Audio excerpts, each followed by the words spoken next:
Hello, welcome to videos on unlock filters. So in this video we'll see the first order all pass filter. So you may be wondering, okay, what is this filter, and it is passing all the signals. So this is a transfer function of a all pass filter. If you can see here, there is a transfer function EFS having a constant term A1. The 0 is located at on the right hand side with frequency as omega naught, whereas the pole is located on the left hand side of the S plane. So this is a transfer function of the all pass filter, which is a first order transfer function. We will see how does the pole 0 plot of this particular transfer function will look like. This is the pole 0 plot representation of this transfer function. If you can see here, the 0 is located at omega naught towards the right hand side of the S plane, whereas the pole is located on the left hand side of the S plane, so with equal magnitude omega naught about the image axis. Let us see how does the Bode plot of this will look like, because it is said to be all pass filter. So what is the significance of this all pass filter? All those things we can just make out from this Bode plot. If you can see here, since the magnitude, since the transfer function is given by this, the magnitude happens to be A1 here, because the magnitude of this S minus omega naught and S plus omega naught will be same. So these two will cancel out. So I left out with only A1 as the magnitude. So the 20 dB of that happens to be constant parameter, because this doesn't vary with the value of omega. That's why the magnitude of the output voltage will be constant for all the frequencies. So that's why the name all pass filter.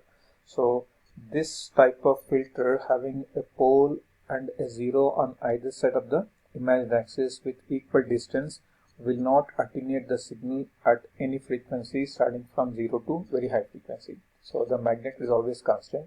Coming to phase, the phase parameter will certainly change for this particular filter. So if you can see here, so at lower frequencies, maybe at DC frequency, the phase will be 180 degree. As the frequencies keep on increasing, when the frequency comes equal to omega naught, that is the position of a pole and a 0, so the phase becomes 90 degree.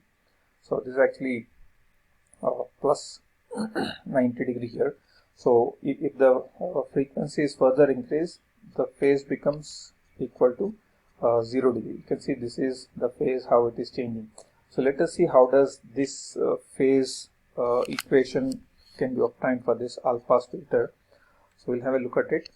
So this is a transfer function of a all pass filter. So if you write the phase equation of this happens to be tan inverse of minus omega by omega naught.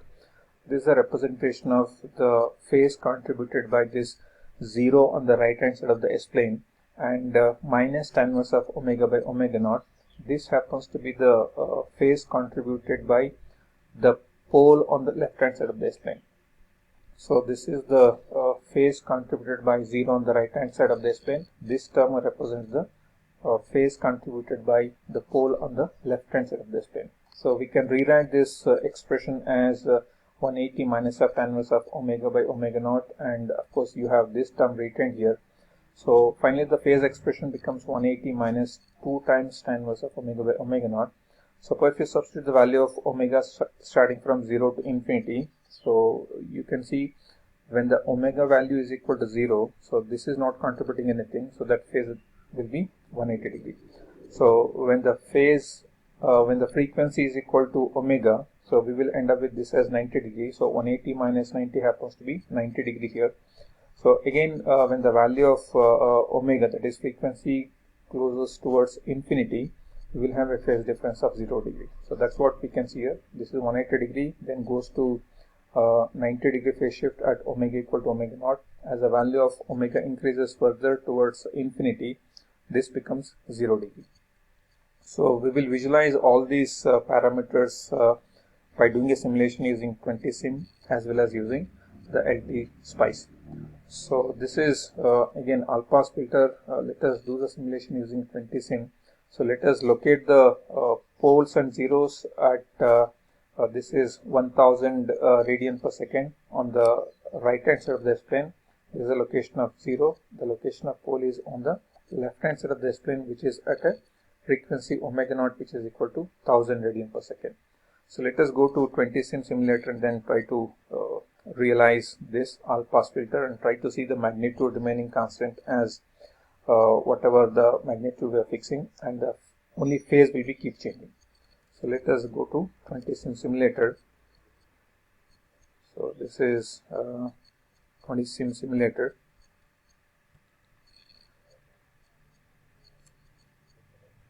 So let us edit the transfer function of that. So let us locate, of course you can go to this pole 0 and you can edit the position of poles and zeros now. So now this is the 0 position. So 0, let it be located, so this is 0, which is there on the right hand side, let it be 1000, so which is here, and then okay, let me just pole. So pole is at minus 1000. Are done. So now let me see how does the pole 0 plot of this look like. If you see the pole 0 plot, this is how it is looking. If you can see here, this is the pole located at minus 1000. This is a 0 which is located at plus 1000 on the right hand side of the screen. So this is the pole 0 plot of a all pass filter having the pole and 0 at a frequency of omega naught, which in this case happens to be 1000 radian per second. So let us see what is, of course here you can see the root locus gain is taken as 1, so that the constant now is 1. Let us see the Bode plot of this. If you see the Bode plot of this, you can clearly observe the magnitude is always 0 dB, meaning that it's a gain of 1, meaning output is equal to input for all the frequencies starting from very low frequency of 10 radian per second to almost 1 lakh radian per second. So that's why this is called as all pass filter. Coming to phase part of it, if you can see here, let me just trace what is the phase now. So if I reduce the frequency to a least one, so this is 10 radian per second, you can see the phase is almost 178 degree. If you make this equal to 0.001, this will be almost close to 180 degree. So as the phase, as the frequency increases, you can see phases start reducing. When the frequency becomes exactly equal to 1000, suppose exactly over here, which is equal to omega naught, the phase becomes 90 degree. If you can see here, this is close to 90 degree because you are there at the value of omega naught. If the frequency further increases, you can see the phases keep reducing and ultimately it goes almost 0 degree when the frequency is very high. Now it is almost 90,000. You can see the phase is almost 1.23 degrees. So this is the phase in degrees. The frequency is in radian per second. So this way, in case of all pass filter, so we will going to have a constant magnitude. So that's why the name all pass. So it is passing all frequencies. Unlike in your low pass filter, high pass filter and phase lead, phase lag, we don't have any, even though we have poles and zeros on the S-plane, which are equi-spaced about the real axis, about the imagined axis. So that's why they are being get cancelled. So that's why there is no effect of that pole on the magnitude plot, whereas the effect of that pole 0 is felt in the phase part of it. So phases keep on changing. So phase is initially 180 degree at 0 radian per second, and it is keep reducing and becomes equal to 90 degree at omega naught, and then as the frequency increases, the phase ultimately becomes 0 degree when omega is equal to infinite radian per second. So this way we can able to understand the working of all pass filter by locating the poles and zeros at appropriate point. Of course, you can certainly change the pole 0 position to a different location and then I can get the same. Okay, I can just place it at a different point. So I can just place this at maybe minus 5000. This is minus 5000, and then you can say the 0 should also be at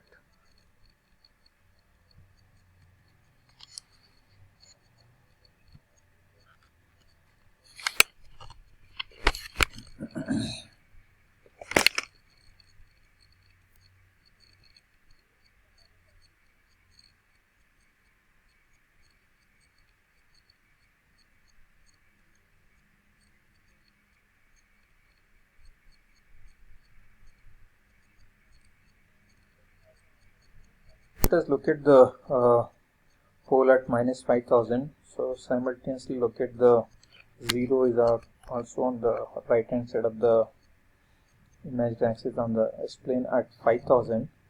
So you can see now we have the pole 0 plots exactly located at 5000 0 and minus 5000 pole. If you can see the Bode plot, you can see at around 5000 radian per second the phase happens to be 90 degree. So in the earlier case it was at 1000 radian per second. Now since we relocated the poles and zeros, so it's around 5000 radian per second. You can see the phase is almost close to 99, sorry, this is 89.98. So when the phase is 5000 radian per second. So this way we can realize any low pass filter at any desired frequency. Let us go to LT-Spice simulator and then try to find out, okay, how do we realize the circuit for a all pass filter. So let us go to LT-Spice. So this is the LT-Spice circuit what we have. So let me just show you what is the LT-Spice circuit. So let me slightly go to this block diagram. So in this block diagram we have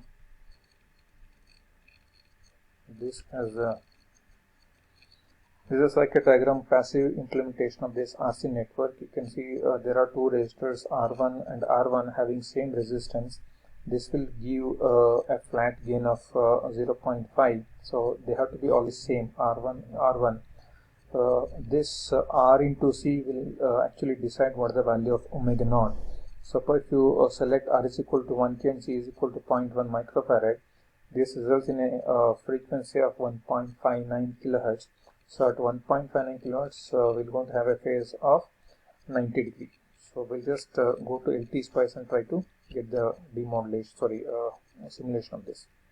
So let us go to it. So this is the same circuit what we looked in the block diagram.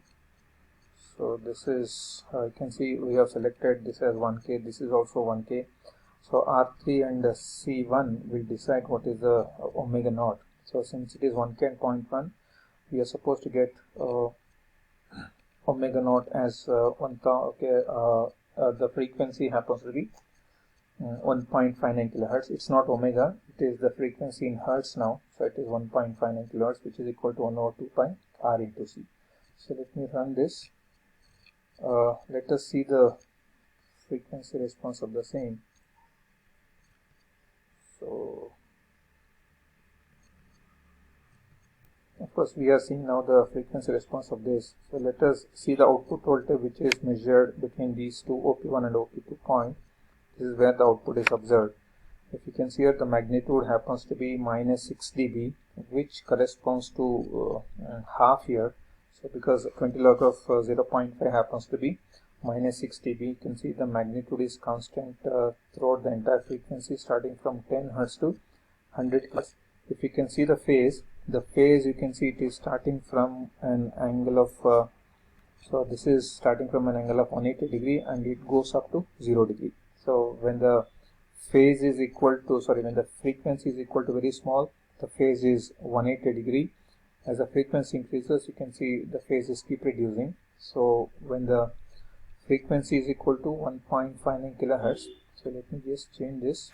Just have a look at the frequency of 1.59 kilohertz. You can see this is 726. So when I make this frequency close to 1.59 kilohertz, just have a look at the frequency part of it. So this is 1.8. So you can see when the frequency is almost close to 1.8. This 1.5, you can see the phase is 90 degree. So this way we can able to see that magnitude is constant at the output, whereas the phase changes as per the values of R and C. If you change the value of R to 100 ohm and this is 0.1, this will happen at 15.9 kilos. You can just have a look at it. If RC as 100 ohm and C as 0.1, this results in a cutoff frequency of 15.98. At that point, the phase happens to be 90 degree. That you can